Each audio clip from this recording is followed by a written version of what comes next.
bisa apa namanya, bisa mengetahui jenis-jenis ikan gitu kan, bisa mengetahui kapal selam di bawah laut gitu. Jadi pertanyaan saya, kenapa misalkan ada pesawat jatuh nih misalkan di sebuah lautan, itu membutuhkan waktu beberapa hari untuk menemukannya Pak gitu. Ataupun yang kejadian baru-baru yang kapal selam yang ini tuh Pak, yang tenggelam tuh kan. Kenapa membutuhkan beberapa hari untuk menemukan kapal tersebut?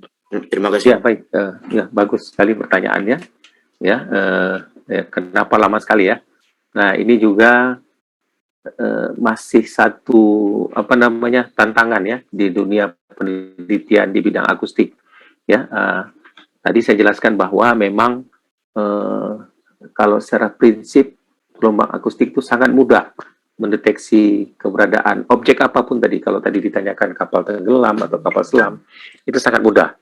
Karena tadi prinsipnya dia, kan tadi jelas tadi, apa yang perlu tadi, ada sumber suara, ada medium, ada penerima, ya, pantulan.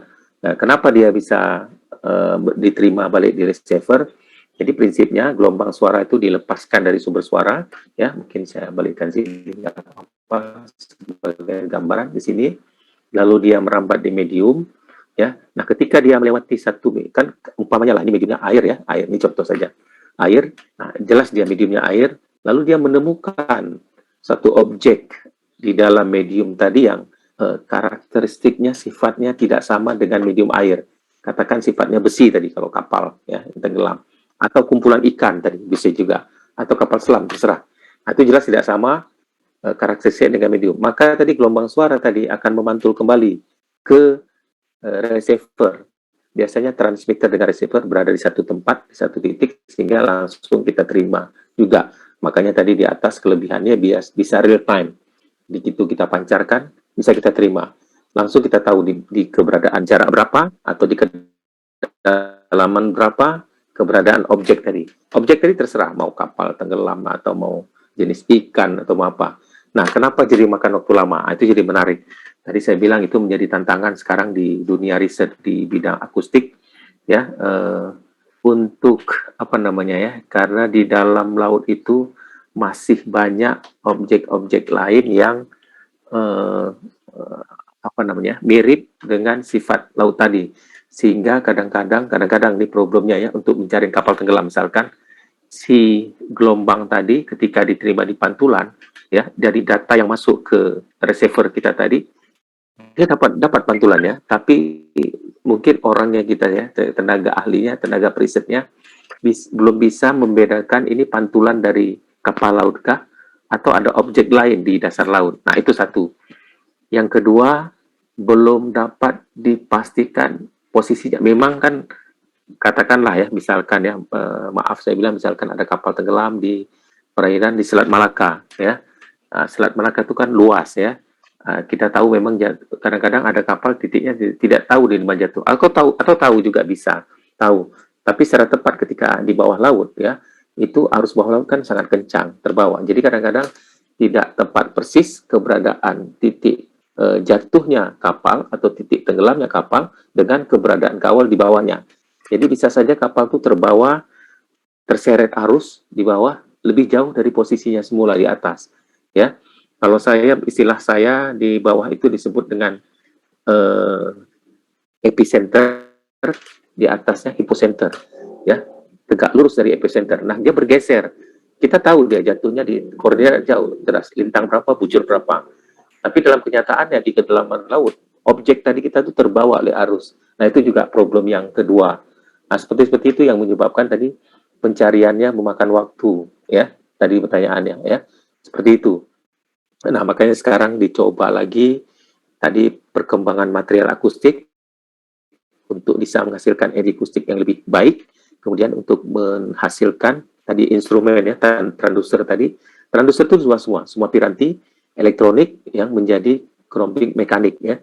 Jadi energi listrik dilepaskan bisa menjadi energi mekanik. Seperti itu pirantinya, alatnya supaya dapat mendeteksi lebih baik lagi. Jadi kalau begini, kalau kamera resolusinya lebih baik ya. Kalau zaman dulu kan kamera kita gambar lebih bagus ya. Mungkin sekarang kalau memang di dunia handphone, ini sekedar contoh analogi saja buat saya. mungkin apa namanya, handphone merek A, B, C, ya mungkin merek A kameranya bagus tuh, tapi nanti resolusinya tidak bagus. Ada kamera B, ya dengan jarak jauh bisa ditangkap lebih bagus. Nah, itu maksud saya seperti itu, ya resolusi atau kemampuan tangkap gelombangnya lebih bagus. Nah, itu terus dikembangkan sampai saat ini, ya. Tapi secara prinsip, secara konsep bahwa gelombang akustik itu sudah sangat besar manfaatnya, seperti yang saya ceritakan, ya. Nah, tadi kan saya cerita semua dari sifat teoritik, ya. Walaupun aplikasinya sudah banyak digunakan, jelas. Seperti itu kira-kira yang bisa saya jawab. Ya, ada lain silakan kalau mau tanya. Ya, nggak apa-apa, silakan. Sejauh saya coba mampu jawab, saya coba jawab. Tapi kalau saya nggak bisa jawab, nggak apa-apa, nanti saya coba cari jawabannya. Saya juga bukan malaikat yang bisa tahu semua ya. Nggak apa-apa, saya berusaha. Ada yang mau tanya, silakan. Ya, nggak apa-apa, tanya aja. Jadi saya tahu nanti di mana yang kalian kurang ini, atau kita diskusi saja nggak apa-apa. Pak, saya pernah baca ini, saya pernah lihat di National Geographic, nggak apa-apa, kita diskusi aja, ini bebas kok. Ya. Jadi kalau nggak ada nih, saya coba teruskan sedikit lagi ya. Tadi gelombang suara itu disebabkan oleh perubahan tekanan. Ini di slide yang lalu ada saya gambarkan, yang bintik-bintik itu ingat kemarin ya. Ini ya. Ini jadi partikel-partikel padat, tekanan suaranya bertambah, dengan partikel jarang, tekanannya berkurang. Nah, itu terus terjadi perubahan.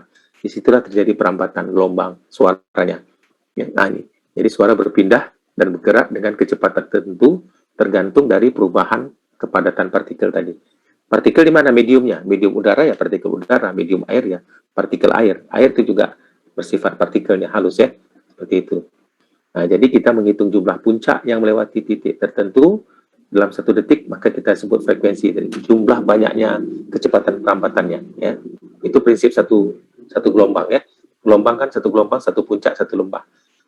Makin banyak tadi jumlah frekuensinya, ya perambatannya disebut dengan frekuensi. Oke, ini gelombang suara disebut dengan gelombang longitudinal atau juga gelombang mekanik ya. Tidak dapat merambat di ruang vakum. Kalau elektromagnetik bisa ya. Gelombang suara bisa. Jadi kalau di luar vakum kita tidak bisa mendengar suara apa-apa. Nah, seperti ini ya. Bunyi dapat diterima bergantung pada frekuensinya tadi, amplitudo dan bentuk gelombang. Kecepatan gelombang bunyi pada medium padat itu lebih cepat dibanding dengan gelombang medium cair. Lebih cair lebih cepat daripada medium gas. Medium gas itu udara, sama ya. Jadi di padat itu lebih cepat. Kenapa? Karena kerapatan medium pengantarnya lebih rapat, medium padat. Ya, itu. Manfaat bunyi memberikan informasi tentang gejala, peristiwa, sifat dari suatu benda. Maka tadi sifat tadi informasinya yang tadi saya sebutkan. Kalau sifatnya kapalnya besi, informasi yang kita terima ya tentang besi, bahwa oh ada besi di bawah situ. Seperti itu ya. Ini cepat rambat bunyi ya, ini di medium padat VP, hanya rumusnya saja ya. Rumus K tambah 4 mu per 3 dibagi dengan ρ ya. Mu itu modulus gesernya ya dari medium ya, ρ adalah massa jenisnya. Ini medium di dalam cair, V sama dengan akar B per ρ. B itu modulus Brooke namanya ya. Ini rumus saja.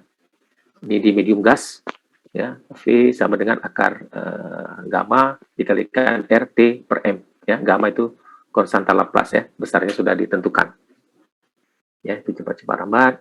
Ini frekuensi ya, banyaknya periode dalam 1 detik ya, satuannya Hertz ya. Ini berdasarkan frekuensinya suara bisa kita bagi untuk secara garis besar yang disebut dengan infrasound, itu 0 Hz sampai dengan 20 Hz frekuensinya.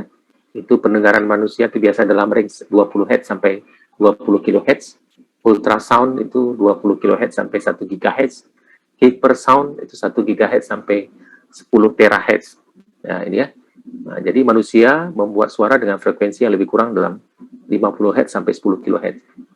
Nah, jadi kadang-kadang ada yang selebihnya tidak didengar manusia. Ini suara juga. Nah, ini batas ambang yang didengar manusia inilah dia. 20 Hz sampai 20 kHz saja. Ya. Nah, ini kecepatan suara itu adalah jarak tempuh suara per satuan waktu ya, per meter detik. Ya. Nah, di udara bersuhu 0 derajat, kecepatan suara adalah 322 meter per detik. Ya, kecepatan suara akan meningkat pada suhu yang lebih tinggi. Jadi semakin tinggi suhunya, kecepatan suaranya makin tinggi. Di air yang suhunya 15